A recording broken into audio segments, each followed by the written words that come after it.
Fijaos lo que dice Santiago 1:25. Es un texto que conocéis todos, lo habéis leído varias veces. Dice: pero si miras atentamente a la ley perfecta que te hace libre y la pones en práctica y no olvidas lo que escuchaste, entonces Dios te bendecirá por tu obediencia. Eso es lo que dice mi versión, ¿vale? ¿Alguien tiene otra versión que podáis leer? Sí. Mas el que mira atentamente a la ley perfecta, la de la libertad, y persevera en ella, no siendo oidor olvidadizo, sino hacedor de la obra, éste será dichoso en lo que hace. La versión que yo tengo se entiende mucho, es mucho más clara en ese sentido. Esta es más, tiene un lenguaje mucho más antiguo, ¿no? Más cervantino, podríamos decir. Sí. Y lo que dice aquí es, lo vamos a leer otra vez: si miras atentamente la ley perfecta que te hace libre y la pones en práctica y no olvidas lo que escuchaste, entonces Dios te bendecirá por tu obediencia. Y hemos vinculado dos textos aquí, dos conceptos. Uno es la libertad y otro es la ley. Y parecería que la ley y la libertad son dos cosas que en el mundo actual es como que se contraponen. No me pongas leyes porque yo soy libre. Parece que la norma se contrapone con la ley, con la libertad, porque la norma me dice lo que yo tengo que hacer. Pero resulta que la norma no es mala. La norma ordena nuestra vida. En una casa donde no hay normas, eso es un problema. Eso es un problema grande, ¿o no? Una casa sin normas, ¿qué pasa? ¿Verdad? Y uno se le ocurre: vamos a comer todos hoy en el baño. Venga, vamos al baño a comer. Y vamos a bañarnos en el comedor. Cogemos allí. ¿Cómo sería la casa? Una casa sin normas. Sería un desastre absoluto, ¿verdad? Las normas existen porque incluso nos protegen. Hay una norma que dice que cuando llego a un cruce me tengo que parar. ¿Y qué pasa si no me paro? ¿Me puede parar? ¿Por dónde tengo que cruzar una carretera? No, yo soy libre, yo puedo cruzar la carretera por donde yo quiera. ¿No? Tampoco nuestro estado de ánimo es el que sirve para que nosotros seamos obedientes o no. Hay veces que una persona dice: no, esto lo he hecho porque estoy enfadado. Bueno, porque estoy enfadado no es el motivo por el que tienes que hacerlo. Cuando estoy enfadado y cuando no, tengo que hacer las mismas cosas. Eso se llama dominio propio. El dominio propio es así. Que estemos enfadados no justifica una acción. Puede explicarla, pero no la justifica. ¿Vale? Si miras atentamente, dice este texto, si miras atentamente. Tienes que mirar con atención. No basta con mirar la ley así. No. Si la miras, y está todo vinculado a la obediencia. ¿La obediencia es buena o es mala? Obedecer y libertad se contraponen. En el mundo cristiano no, pero si nosotros vamos fuera del mundo cristiano, se contrapone la obediencia y la libertad. Si le dices a alguien que tiene que obedecer, ¿qué te dice? ¿Qué te contesta? Yo soy libre, a mí no me diga lo que yo tengo que hacer. Y a veces nos guiamos, ¿sabéis? Los seres humanos nos guiamos por varias cosas. Nos guiamos por leyes, o nos guiamos por nuestros sentimientos, o nos guiamos por nuestro razonamiento, o nos guiamos por otros. Cuando nos guiamos por nuestros sentimientos, ¿qué ocurre? Voy a poner un ejemplo muy simple. El chocolate me produce un sentimiento. ¿Malo o bueno? Bueno, ¿verdad? Uno come chocolate y el chocolate está rico. Entonces, uno coge un bombón, ¿qué le pide el cuerpo? Enseguida, otro. Había por ahí un anuncio de patatas fritas y decía: ¿a que no puedes comer solo una? Uno puede no comer ninguna, pero cuando hace así y hace así, después de una, ¿cuántas viene? Hasta que uno dice: bueno, vamos a parar el paquete entero, ¿no? La bolsa, en toda la bolsa entera se lo puede uno comer. Yo sé que a vosotros nunca ha pasado, a mí me ha pasado alguna vez, ¿vale?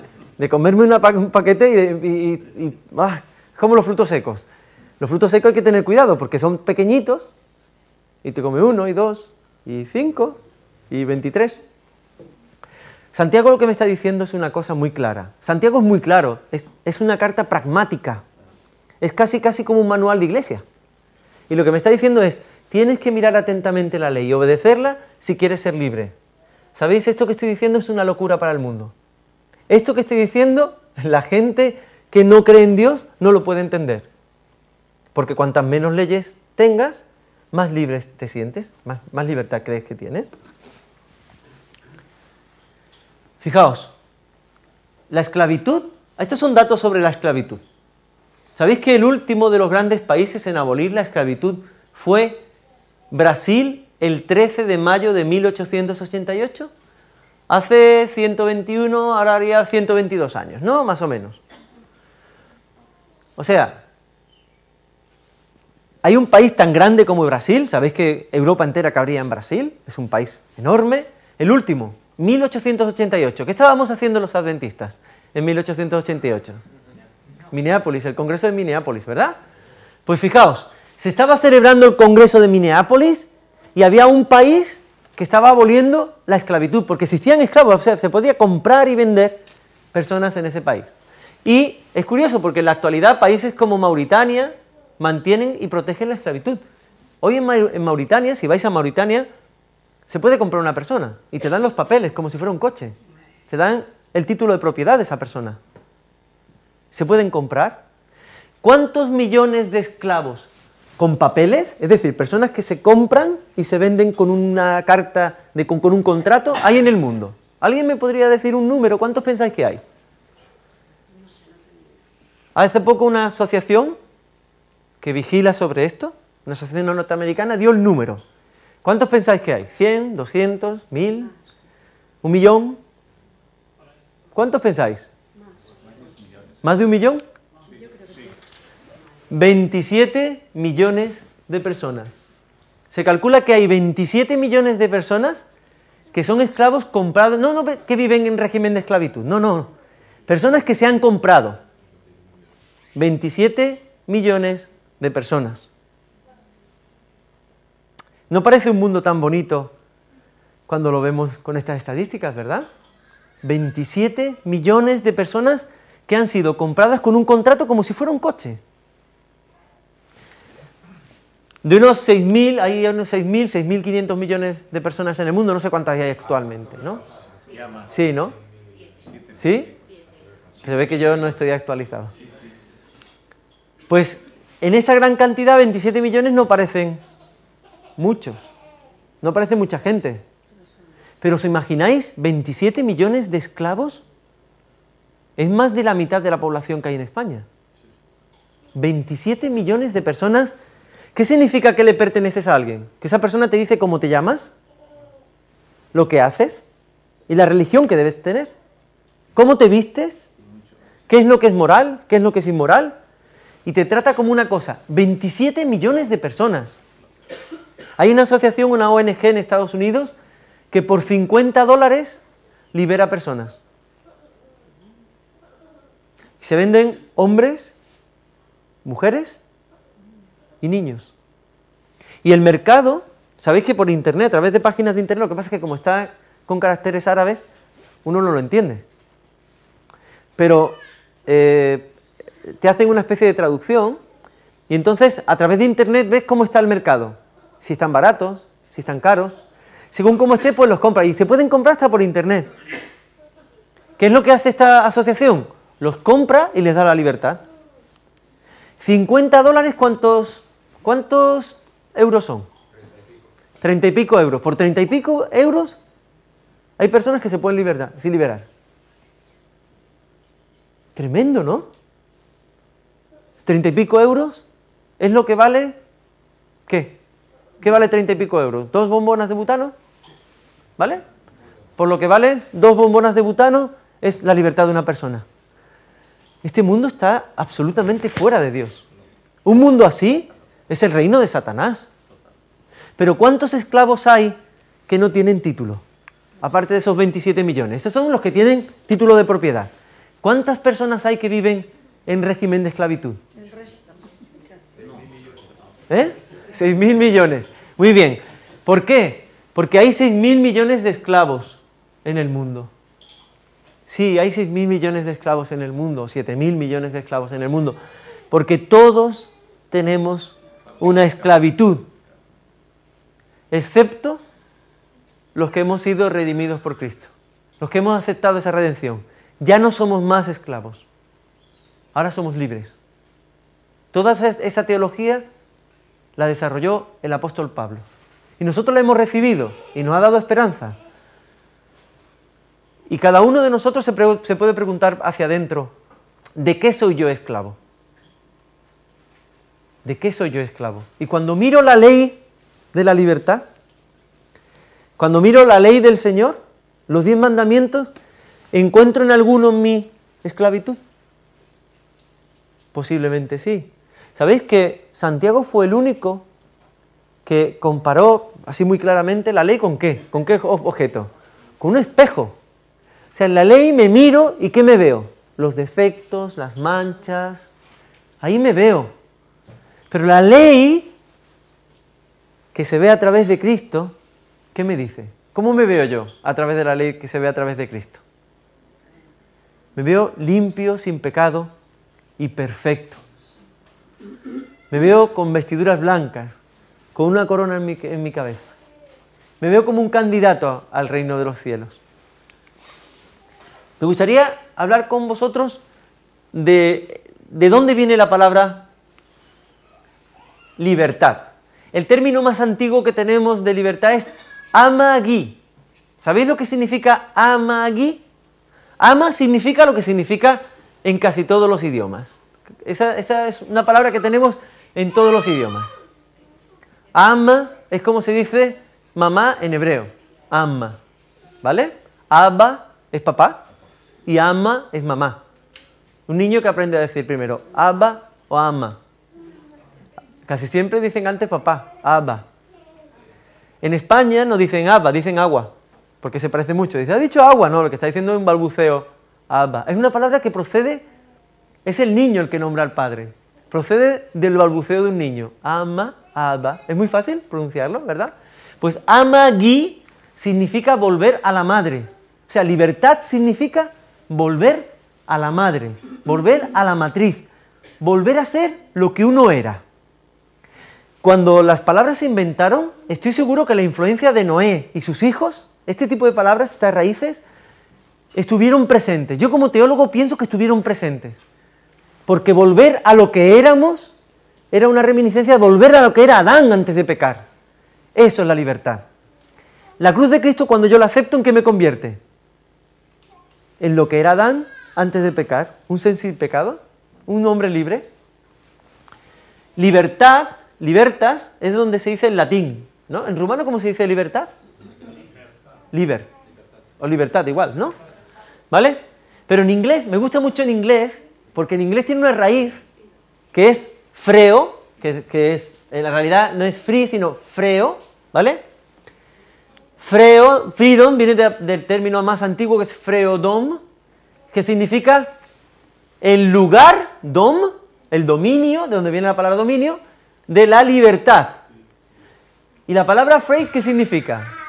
¿Jackie? ¿Afraid qué significa?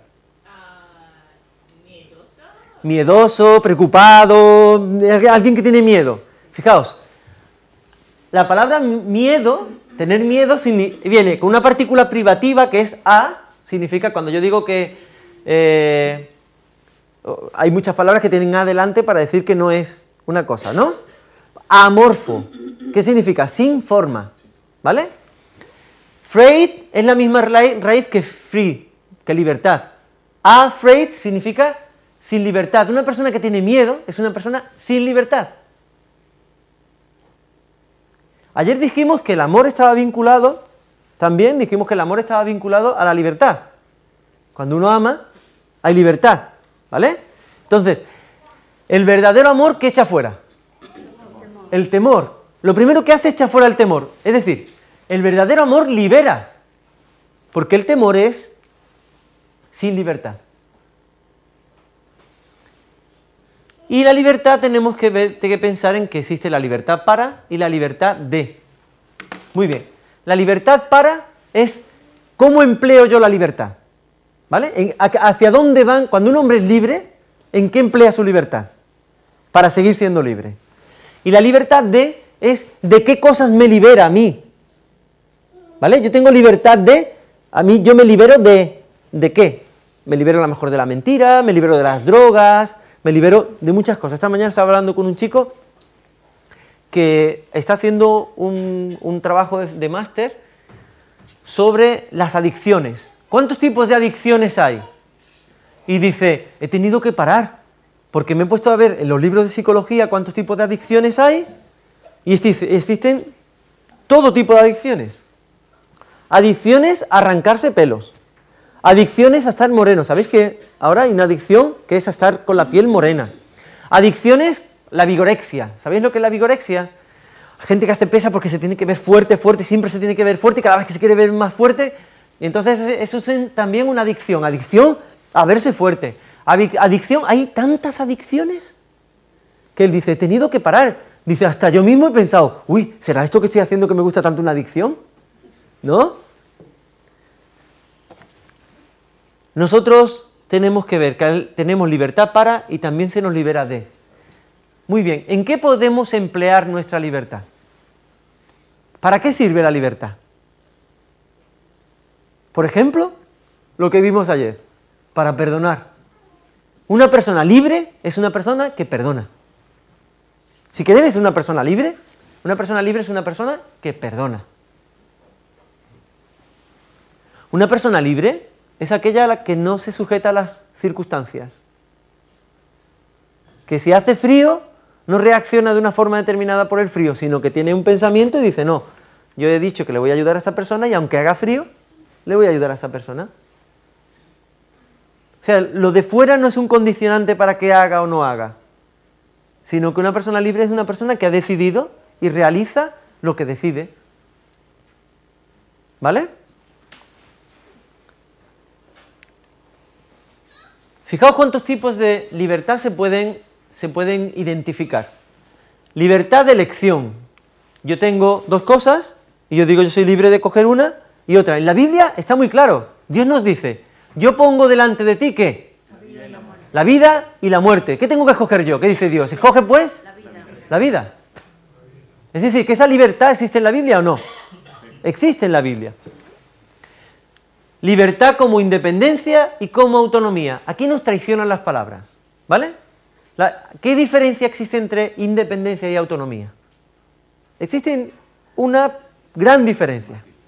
Fijaos, la palabra independencia, in es una partícula negativa. ¿Qué es una palabra? ¿Quién es una persona independiente? Que no necesita nada. Aquel que no necesita de otro para hacer las cosas, ¿vale? Cuando yo me quiero independizar, yo digo, yo no te necesito, yo hago las cosas por mí mismo. Eso es independencia.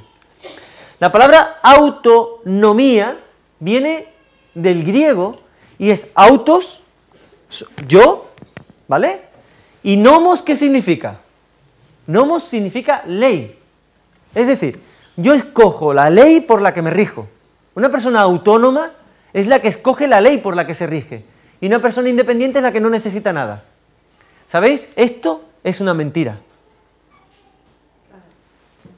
Yo soy tan dependiente, yo necesito el aire, necesito la ropa, necesito al señor de la electricidad, necesito al que arregla las calles para circular con mi coche.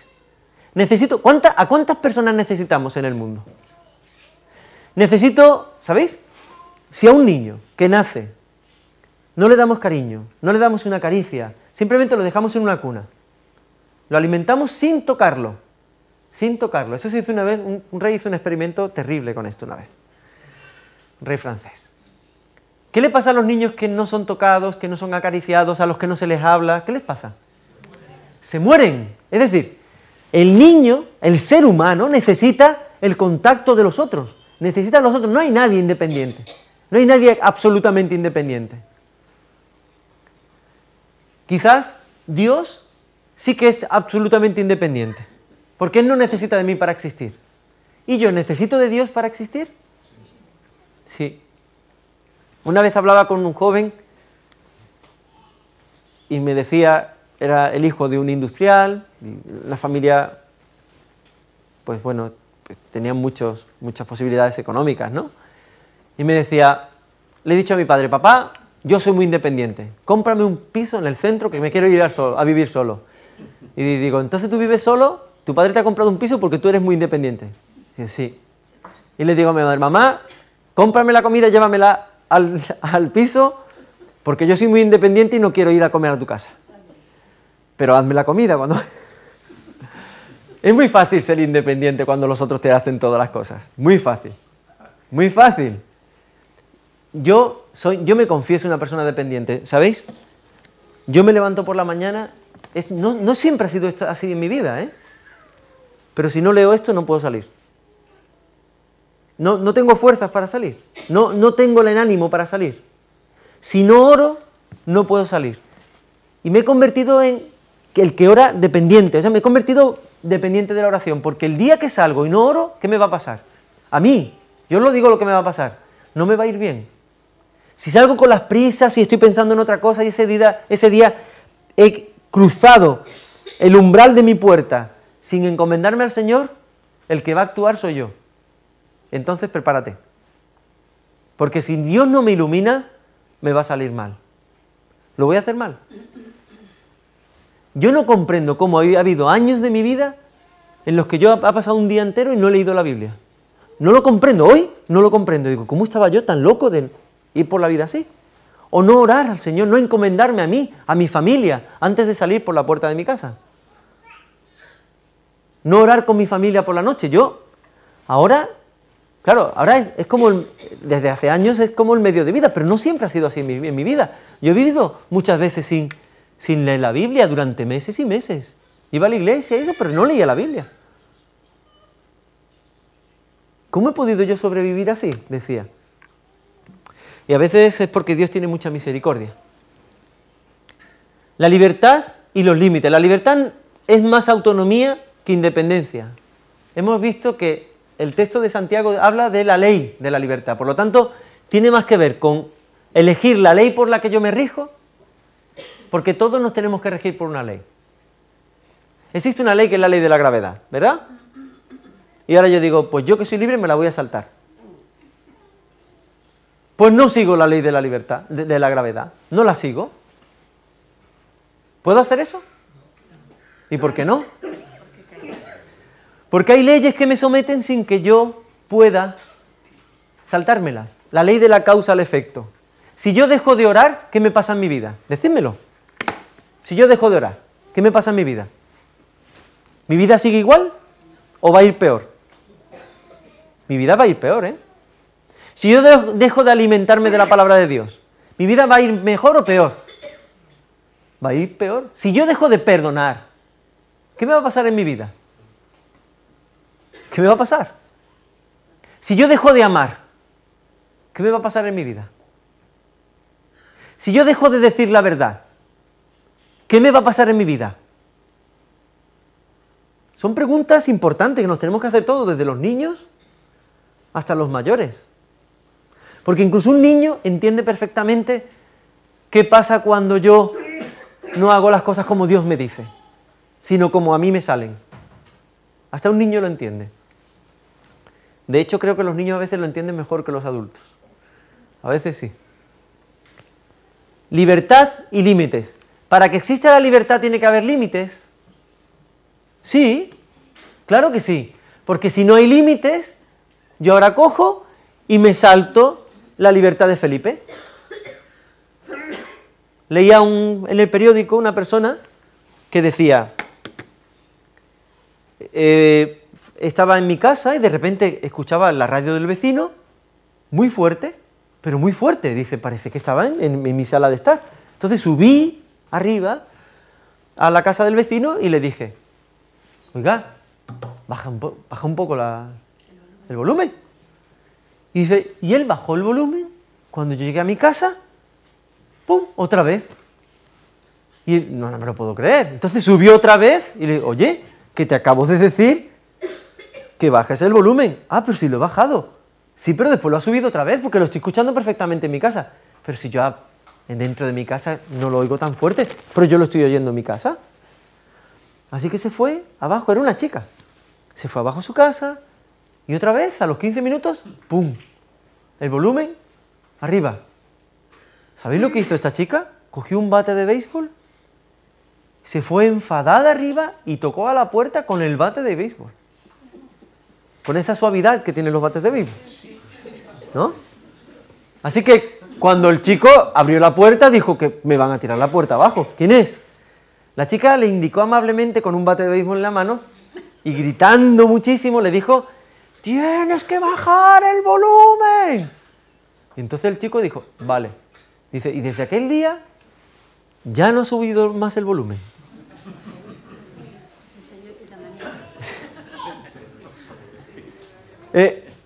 Esto que leía en el periódico, que era una historia real de una chica, ¿no?, que le pasó a esta chica, decía que hablaba de las chicas que son pequeñitas y que no pesan mucho y que de repente se vuelven muy grandes cuando tienen un bate de béisbol en la mano.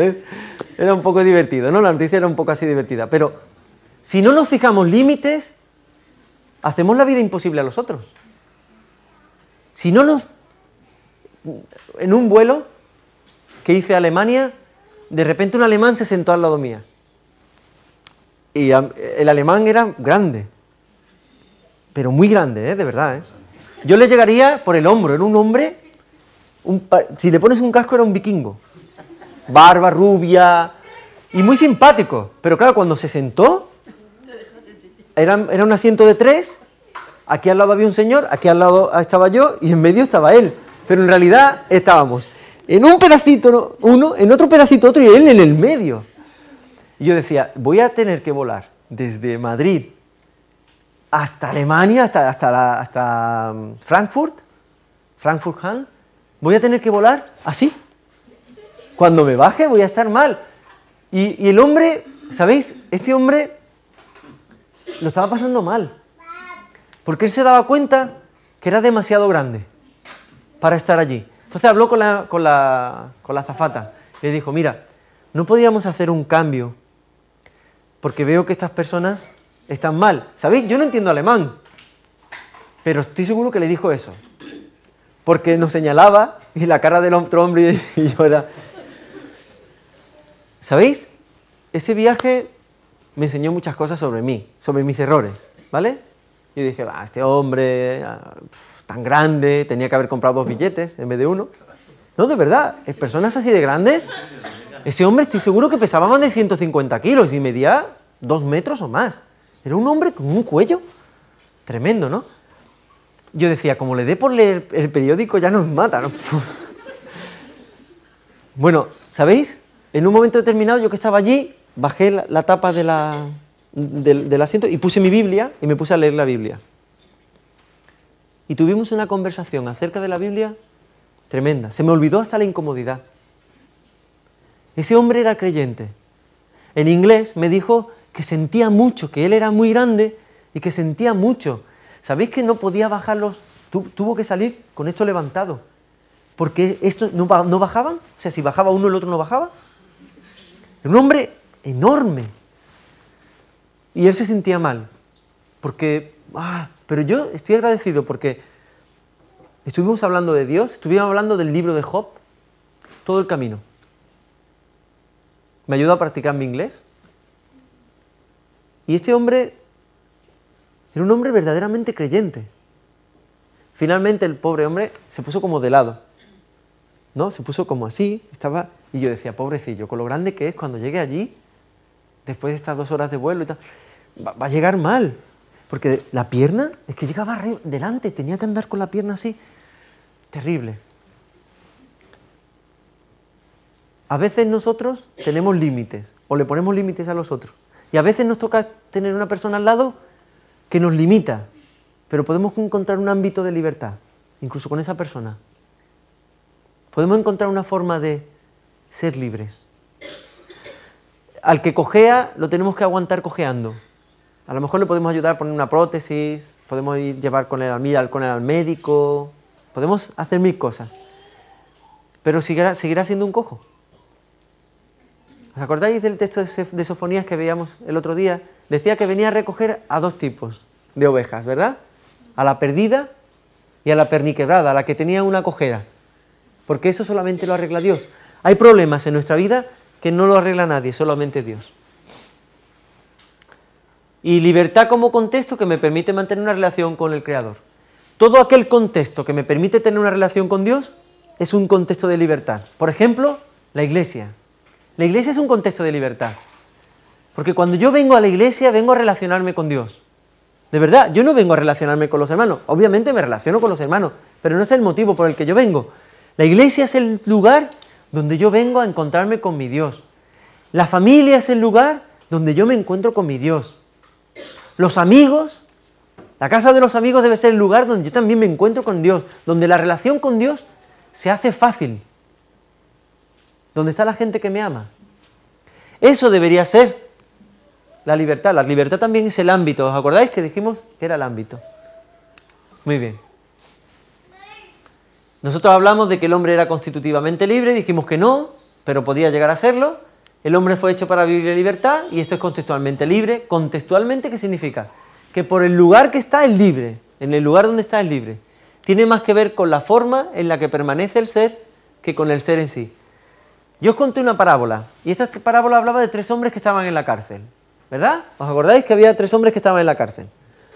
¿Qué le pasaba al primer hombre? ¿Os acordáis de la parábola?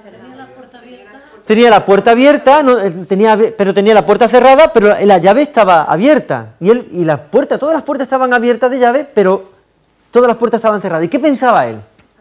Que estaban cerradas. ¿Y como estaban, se le ocurría salir? No, ¿cómo se comportaba? Como un preso. Se comportaba como un preso, pero la verdad es que la puerta estaba abierta. El segundo hombre, ¿qué le pasaba? Tenía la puerta cerrada, la tenía cerrada con llave, pero él ¿qué pensaba? Que era libre, y miraba y decía, cuando yo esté allí y tal, pero estaba cerrado. ¿Y el tercer hombre qué le pasaba? Tenía una carta diciendo que iba a salir de la cárcel, y aunque las puertas estaban cerradas, ¿él qué estaba haciendo? La maleta para salir. Se estaba comportando como un hombre libre, aunque tenía... Bueno, pues aquí esto es igual, ¿vale? El hombre fue hecho para vivir en libertad. Nosotros, cuando Dios nos creó, nos creó para vivir en libertad. Cuando no somos libres, ¿cómo nos sentimos? Nos frustramos, nos sentimos mal, porque no somos libres. La forma de permanencia, elección. Muy bien. ¿Cómo yo permanezco libre? O sea, una vez que yo soy libre, ¿después qué hago?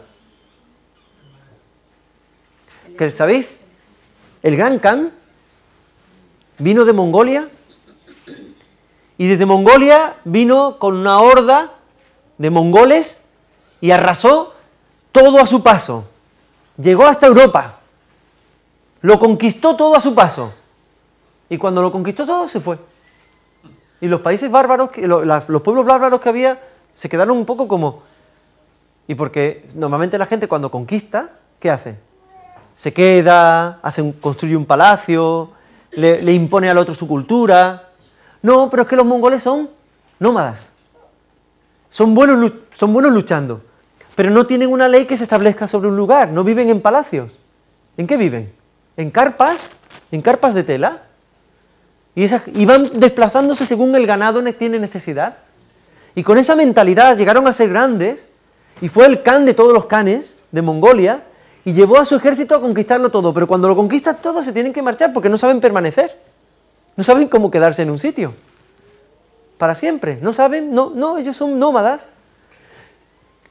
La más triste de nuestra vida sería conquistar la libertad, conocer a Cristo y decir, una vez salvo, salvo para siempre. Eso no es. La libertad es algo que expresó Pablo en unas palabras muy, muy duras, ¿no? Las palabras de Pablo, que son duras, dicen que cada día moría. Cada día moría.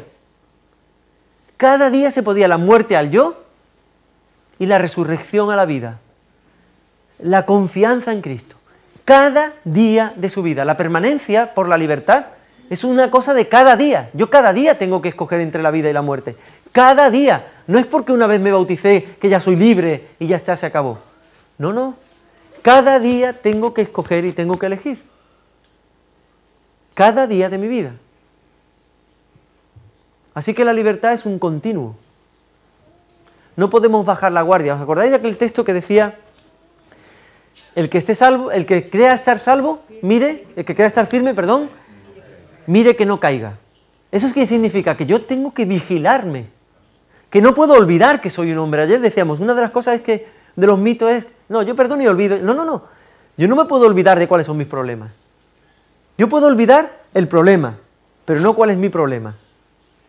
Yo puedo olvidar que en un día determinado yo mentí, pero lo que no puedo olvidar es que yo soy un mentiroso. Yo puedo olvidar que un día yo robé, pero no puedo olvidar que yo soy un ladrón. ¿Vale? Eso es lo que no puedo olvidar. ¿Cuál es mi debilidad? Ellen White se expresa muy bien respecto a esto. ¿Quién pone el contexto en el que yo puedo ser libre? Lo pone Dios, cuando se relaciona conmigo. Porque Dios es mi creador, ¿vale? La elección la hacemos nosotros en libertad. Yo elijo quedarme con Dios en libertad. Dios quiere que yo sea libre para quedarme con Él. ¿Y eso cuántos días de mi vida lo tengo que elegir? Todos los días de mi vida. Todos los días. Pablo decía, dejando lo que queda atrás, me lanzo a lo que está delante. Un día y otro día y otro día. Lo que decía Lucas, cada día. Elegir es un misterio. ¿Sabéis que los científicos no han podido explicar nunca por qué elegimos? No lo pueden explicar. ¿Qué se produce para que a una persona le guste más un color que otro? Una comida que otra. A lo mejor hay 5 personas en una mesa y cada uno le gusta una comida diferente. Las células son prácticamente iguales. Yo conocí a 2 gemelos, a uno le gustaba el dulce a rabiar y a otro le gustaba lo salado a rabiar. Y eran gemelos. Tenían el mismo material genético prácticamente. Y sin embargo, siendo gemelos, tenían gustos diferentes. ¿Por qué nos gustan las cosas diferentes? ¿Por qué elegimos de forma diferente? Hoy no se sabe exactamente. Hay un señor que se llama, un teólogo, que aparte es científico, que se llama Philip Clayton. Y Philip Clayton escribió un libro que se llama, hace poco, hace 1 año y medio, escribió un libro que se llama En busca de la libertad. Y él dice, yo soy científico, pero soy cristiano. Y soy cristiano porque nadie puede explicar determinadas cosas, excepto que haya un Dios. Y una de las cosas que más le ha afectado a él no son las estrellas, no son las galaxias, no, es que una persona, el milagro que se produce cada vez que elegimos. Es un milagro. ¿Sabéis? Un perro tiene sed, va buscando, bebe. Un perro tiene hambre, va buscando, come. En los hombres no ocurre así. Un hombre cuando quiere beber, a veces elige entre muchas cosas. Puede elegir tomarse un refresco, puede elegir beber agua, puede elegir beber otro tipo de bebida. Hay tantas elecciones que podemos hacer y el único ser en la Tierra que tiene elecciones tan complicadas como las nuestras somos los seres humanos. Nosotros no. Muy bien. En la elección, ¿cuántas veces puede esto me gustaría explicarlo, es un poco complejo, ¿vale? ¿Cuántas veces puede elegir una persona a lo largo de su vida? Todo el tiempo que viva. Entonces, en la vida eterna, ¿cuántas veces podremos elegir? ¿Infinitas veces? Es decir, a través de una vida nos abrimos al infinito posible. El infinito posible es vivir siempre con Dios. La posibilidad que yo tengo de vivir es con Dios. Bueno, pues en la vida eterna tendré infinitas posibilidades de elegir. Hay gente que se agobia mucho cuando piensa en el infinito, ¿no? O una vida eterna. Hay gente que le produce como un vértigo. Hoy no nos aburriremos, me decía una persona una vez. Y no nos aburriremos porque tanto tiempo. ¿Vosotros pensáis que en el cielo nos vamos a aburrir? No. ¿Verdad?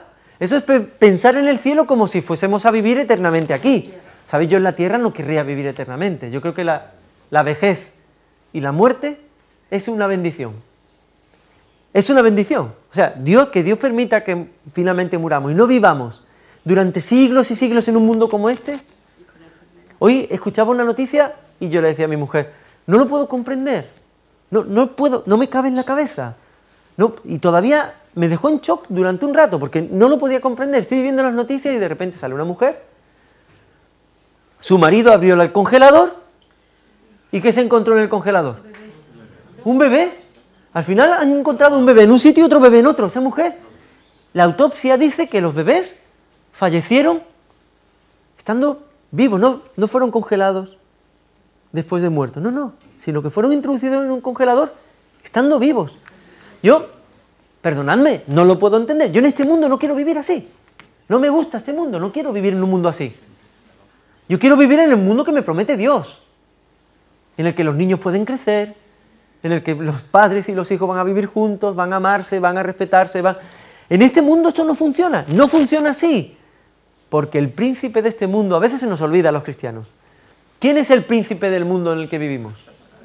Es Satanás. Satanás es el príncipe de este mundo. Y este mundo está hecho a imagen y semejanza ¿de quién? De Satanás. Y a veces se nos olvida. La libertad es en esencia divina. Es decir, nosotros somos libres porque nos parecemos a Dios. Plenamente divina. Y solo es posible para el hombre como autodonación de Dios. Cuando Dios se nos da, nos convierte en libres. Pero es un acto de Dios sobre mí. No es algo que yo puedo hacer. Y la libertad es la imagen de Dios. Libertad es tener la imagen de Dios. Cuando el Espíritu Santo recrea la imagen de Dios en mí, entonces yo me libero. Fijaos, solo aquel que es libre puede renunciar, solo aquel que es libre puede renunciar a todo, incluso a sí mismo, como forma de encuentro con lo totalmente otro, como forma de encuentro con Dios. Yo tengo que renunciar a mí para encontrarme con Dios, porque en mí encuentro muchos estorbos para relacionarme con Dios. El hombre no tiene imagen propia, ¿o sí? ¿Los hombres tenemos imagen? No. ¿Cuál es la imagen del hombre? Dice que Dios creó al hombre, ¿y cómo lo hizo? ¿A imagen de quién? A su imagen, es decir, que Dios nos regaló su imagen. Si no, no hubiésemos podido ser libres nunca. Y dice que no deja de ser una característica de o sea, Dios no se arrancó su imagen y dejó de tener imagen, no, duplicó su imagen en nosotros. Dios no renuncia a su imagen, la comparte. Y esto es muy bonito. Dios compartió algo que le era propio. Dios compartió su imagen con nosotros. El vínculo que Dios quiere establecer con el hombre es íntimo y personal. Lo constituye en su familia, en su hijo y en el objeto de su amor. Nosotros somos el objeto del amor de Dios. Somos sus hijos, somos la familia de Dios. Porque nos vemos. ¿Verdad que muchas veces vemos a un hijo y decimos, mira, este es tu padre? Porque son calcaos, ¿vale? O una hija la vemos con su madre al lado y decimos, mira, le ves la cara y dices, esta es su madre, porque la imagen, proyecta la imagen del que lo engendró. Nosotros tenemos que proyectar la imagen del que nos engendró. Y el que nos engendró a todos, el que convierte esta sala en una familia, es Dios. La imagen de Dios es, lo voy a explicar ahora, esto que hay aquí. ¿Sabéis? Cuando se nos dice en Génesis cuál es la imagen de Dios, no se explica antes lo que es la imagen de Dios. Hay un principio en hermenéutica que dice que cuando se me da un concepto, antes se me ha explicado de alguna manera. ¿Vale? Es decir, nadie da un concepto que no pueda ser entendido, porque el que escribe pretende ser entendido. ¿Sí? Entonces, ¿cuál es la imagen de Dios? Entonces muchos rabinos decían lo siguiente, y me parece una explicación muy bonita. Todos los verbos definían a las personas. A los niños en Israel se le ponían los nombres según las cosas que hacía, según la proyección que tenía su carácter. ¿Vale? Un niño intrépido y tal, se le ponía un nombre, te vas a llamar intrépido. Un niño tranquilo, te vas a llamar tranquilo. Y así que se le ponía el nombre según las características del niño. Muy bien, las características de Dios se nos dicen antes, son todos los verbos que se le atribuyen a Dios en la creación. Y los verbos que se le atribuyen a Dios en la creación es que Dios dice el verbo, y dijo Dios, una cosa es decir y otra cosa es emitir un sonido. Los perros no dicen nada, ¿vale? Un perro ladra, pero no dice, ¿vale? Cuando llega un perro no me dice buenos días, ni nada de eso. Dice, hizo Dios, Dios hace. Dios llamó, y ese fue su nombre, llamó al día, llamó a la noche, llamó a los mares, llamó al cielo. Llamar a las cosas también es propiamente humano, como hacer. Dios ordenó. Hay momentos en que Dios ordena lo que está arriba, lo que está abajo, es la capacidad de ordenar. Dios vio que las cosas eran buenas y Dios vio, que tiene que ver con juzgar, ¿vale? Ra, que es ver, en hebreo significa juzgar una cosa, evaluarla con los ojos. Y Dios santificó. Y es curioso, porque cuando uno ve esto, lo que ve son todas las capacidades que diferencian a los seres humanos de los otros seres que existen. Y dicen que esta es la imagen de Dios en nosotros. Fijaos qué bonito, porque ¿cómo se completa la imagen de Dios? En el séptimo día. Como Dios santifica, ¿qué hacemos nosotros? Santificar. Hay un autor que dice que, un autor católico, que dice que el hombre tiene la imagen de Dios cuando guarda el sábado. Yo la primera vez que lo leí, me quedé como, wow, ¿de verdad que lo está diciendo? Sí, se dedica a la antropología bíblica y dice, el sábado es el signo evidente de que el hombre tiene la imagen de Dios. Así que el sábado tiene que ver con nuestra libertad. Porque Dios, la imagen de Dios también la adquirimos a través de esto. La ley de la libertad, ¿cuál es? Tenemos poco tiempo, lo vamos a hacer muy rápido, ¿vale? 10 mandamientos, lo conocéis de memoria. Éxodo 20. En Éxodo 20, ¿cómo se enuncian los verbos por los que comienzan los mandamientos? Vamos a leerlo, ¿eh? ¿Tenéis Éxodo 20? Me vais a decir solamente los verbos, ¿vale? Solamente los verbos.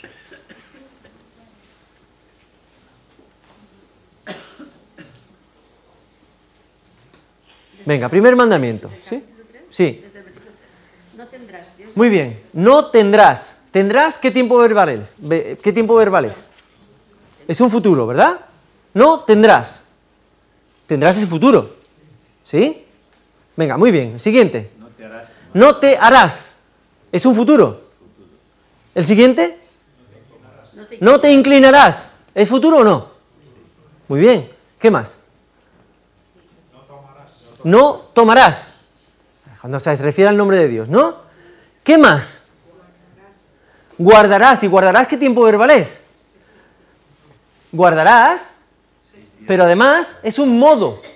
Es modo imperativo, ¿vale? Pasamos del indicativo, que son los verbos normales, al imperativo. Guardarás. Y este verbo está diferente que los demás. Decidme otro verbo, otro más. No matarás. ¿Y matarás qué es? ¿Un futuro? O sea, has dejado ese tiempo imperativo, ¿vale? Matarás, que tiene que ver con el futuro. Muy bien, ¿el siguiente? No cometerás. No cometerás, ¿vale? Cuando se habla del adulterio, muy bien. ¿Y después? No hurtarás. ¿Y después? No hablarás. Y ahora viene otro. No codiciarás. ¿Sabéis que hay otro imperativo? Que es honrarás. Hay dos imperativos. Recuerda, acuérdate y honra a tu padre y a tu madre. Y todos los demás son futuros. ¿Por qué? Porque hay dos imperativos y todos los demás son futuros. ¿Qué está pasando aquí? Es muy fácil. ¿Sabéis? Cuando yo me junto con Dios, se me pegan las cosas de Dios. Si yo mato y me pongo al lado de Dios, yo no mataré. Si yo miento y me pongo al lado de Dios y me relaciono con Dios, yo no mentiré. Porque al andar con Dios, eso desaparecerá de mi vida. Pero hay dos cosas que no son futuras, que tienen que ser imperativas en mi vida. Uno, el respeto por Dios, que es mi Padre, y pasar tiempo con Dios, que es el sábado. Si yo no paso tiempo con Dios y yo no lo respeto, todos los demás futuros no se pueden dar. Así que tenemos lo que se llama un imperativo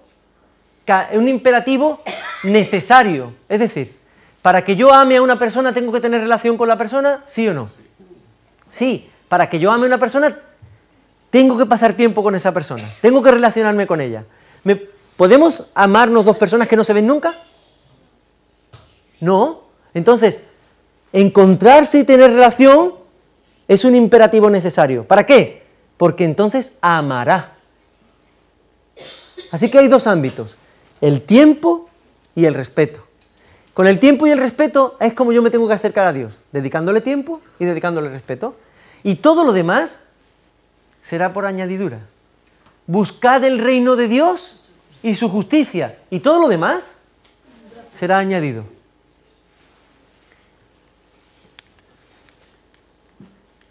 Muy bien. Sé que ha sido un poquito largo, me perdonáis, pero es que había muchas cosas que decir antes del sábado, que el sábado lo quiero dedicar a un sermón de sábado, no es como hoy, ¿no?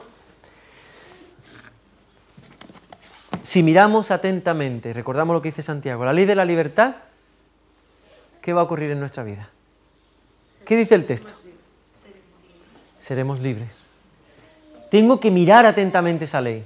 Y al mirar atentamente la ley me doy cuenta que hay unos futuros y que hay unos imperativos necesarios, que yo tengo que pasar tiempo con Dios y que tengo que respetarlo. Y que si hago eso, mi vida se va a transformar. El futuro de mi vida va a ser otro. Va a ser una vida de libertad.